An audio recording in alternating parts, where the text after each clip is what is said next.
there's always a lot going on around here if you haven't picked up on that yet. Tonight we are butchering one of our rams. This guy is little Joey. He is, let's see, about 3/4 CVM, 1/4 Shetland, and he is over a year old, so he is plenty big enough to butcher. Really excited to put some meat in the freezer. My hubby always does the kill. My oldest son usually always does the skinning, and I'm so thankful for him. He does a really good job, and I hope to get a good pelt off of this boy. It'll be a really nice rug. The wool is nice and long, but not crazy long. And yeah, it'll be fun to see how much meat we get off of him. I think it'll be good. Of course, we're always doing these kind of things in the dark, because up here in the UP of Michigan in the winter, especially in December, I mean, you're lucky to see the daylight after 5 o'clock. So it just is what it is, and you just gotta roll with it. And it's actually beautiful out here in the crisp winter air. It's not windy at all. The snow is just very lightly falling. And yeah, it's a great day to skin a sheep and put some meat in the freezer. So I hope to get a little bit of footage of my son working on this sheep, as well as possibly myself working on the hide. So we'll just see what happens. Yeah, if you enjoy this kind of content, as you see, I do post a wide variety of stuff on my channel, whether it's farming, fiber, creative touches in the house, biblical womanhood. Yeah, I just like to share what's going on. So I hope you enjoy, and I hope you have a great day. We'll see ya. What she does but forces everyone else to do. What is this, eh? Right, Ben? Check out that. Yeah, some people eat those. You're gonna put that on her video too. No, too. That's just how mom is. Yeah, be careful on her.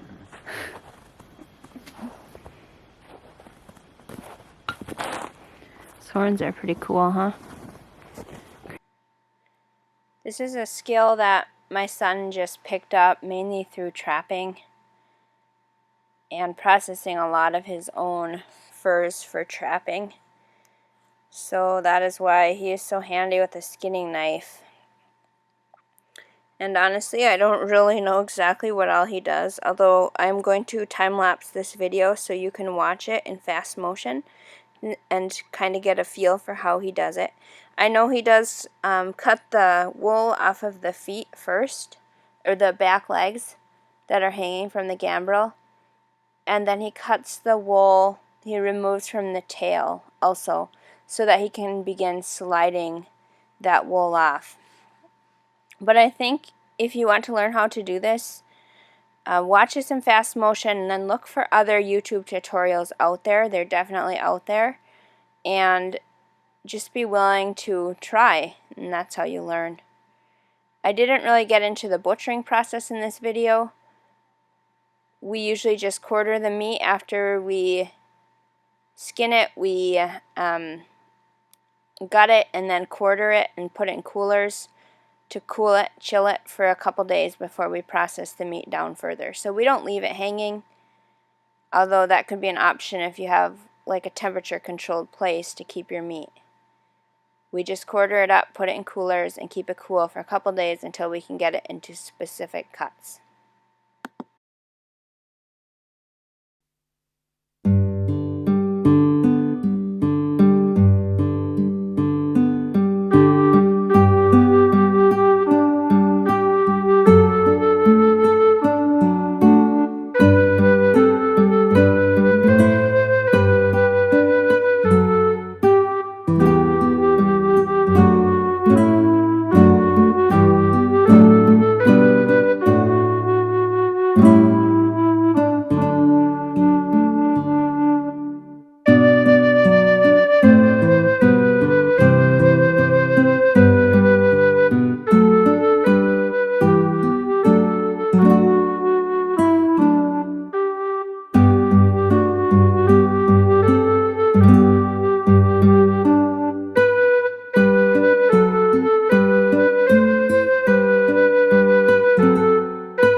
going to save the pelt to make a rug, you have to decide what your plan is. You either have to be prepared to flush it right away, which is honestly the best situation. You can also roll your pelt up and put it in the freezer until you're ready to deal with it. Most tanneries will require that your pelt is fleshed and salted before they will take it. So if you're planning to send your pelt off to be professionally done, then you will need to research what they require.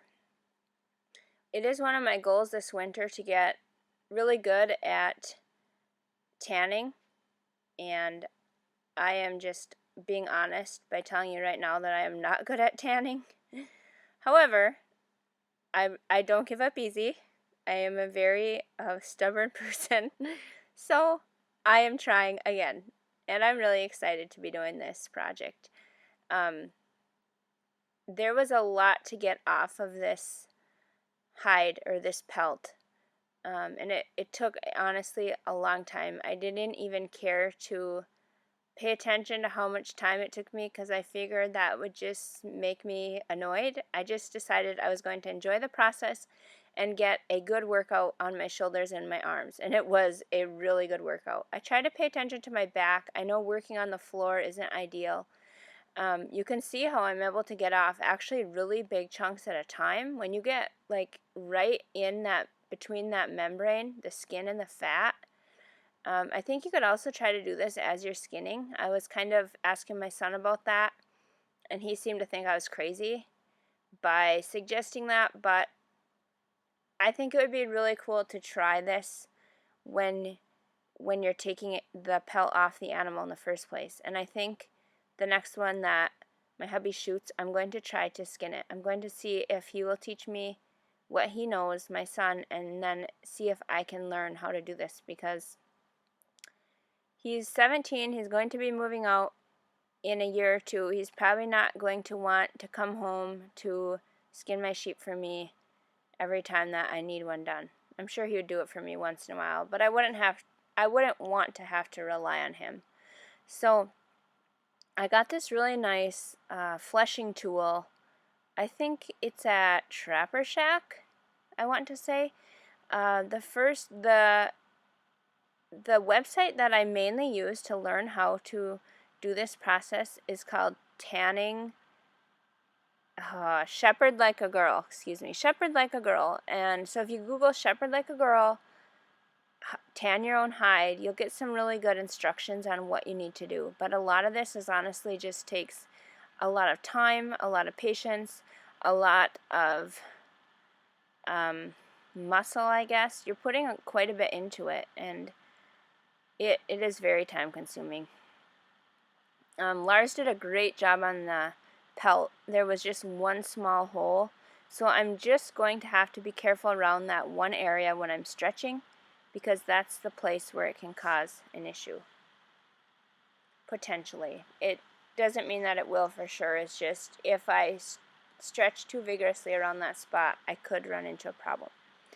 So yeah, anyways, I think I'll put the rest of this on fast motion and put some music going, and you can enjoy.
So I got it all flushed last night, and it came out really good. I'm excited. There's one little hole from skinning, like a small one, so I think it'll be very doable to work around. I salted it. I stapled it to this piece of plywood, and then I salted it last night. I'm adding a little more salt this morning just because it was a little bit juicy still on the edges, and also because I knew that I didn't put a really thick coat last night because I knew we'd have to stand this up and bring it into our garage. In order to bring it into our garage, I didn't want to lose all the salt right away, but I also didn't want to put enough that it would start going bad. So anyways, yeah, it's huge. I'm super excited, and it looks fantastic so far. But I know I have a long ways to go, so I'm sure in other videos I will be sharing more of the process of what I do for tanning this and see how successful I can be. I've done 5 of these so far. Oh, it's pouring out, buddy. You're holding it upside down. Hold it the other way. There you go. There you go. I've tanned 5 of these so far, and I'm not proud to confess that I only got 1 to turn out, so it's definitely a skill that I want to improve on and I want to get good at. It's really expensive to ship these out and have a professional do them, and I would just prefer to know how to do it myself, even if I have the option of shipping them out, that I'm confident enough that I can get them to turn out on my own, you know. So uh-oh, that's okay, Mom will pick it up. So anyways, yeah, that's I think a couple weeks of drying, and then I'll be ready to start working on tanning this. So I'll keep you posted. I hope you guys have a great day. We'll see you later.